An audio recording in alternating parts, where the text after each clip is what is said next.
If you want to set up a VPN on a Xiaomi 17T or 17T Pro, then in that case we have two options. The first option is to go to settings. Then over here we can proceed to more connectivity options, and then you should be able to find the VPN option. We can turn it on over here, but of course in order to do that we need to create a profile, so VPN connection, which we can manually do so by using this Add VPN button at the bottom of the screen. However, this requires you to have some information about the VPN connection that you want to use, such as, for example, the server address. You might also need to use the DNS over here, the username and password, and so on and so forth.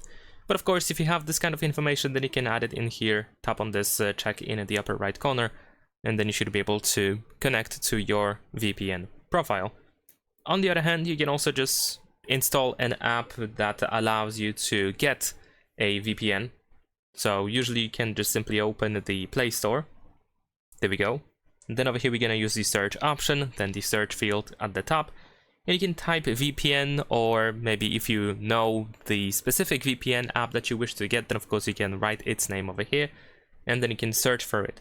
Now in my case I'm gonna use this VPN app over here. This is just an example one. Of course, feel free to try anything else that you can find in the Play Store. But in this case I'm just gonna use this one. I'm gonna show you how to set this one up. They are pretty similar. I mean, the setup is usually fairly simple. In some cases you have to create an account, in some cases it is not even required.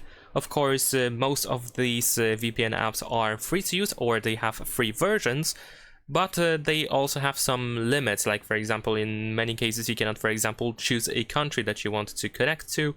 And in that case you will have to purchase the premium version in order to be able to choose the country that you want to connect to. And in other cases, even some free VPN apps allow you to choose some of the countries that are available for free users. So of course it depends on the app itself and what it offers. In this case we can just tap to continue as a guest. So a good thing is that we cannot, or we don't have to, create an account. We can create an account if you want to, but it is not really necessary. You might also see a premium offer, so of course you can try it out if you want to. In my case, I don't need it, so I'm just gonna tap on Not Now over here. And then you should be able to connect to a server. Now in this case, we connect to a random server. Unfortunately, I cannot choose it, but I can tap on the Change Server in case I want to try to connect to a different country. There is also a list of countries, of course, that are available. There are some settings that you might want to check out, and so on and so forth. But that is pretty much it. Leave a like and subscribe.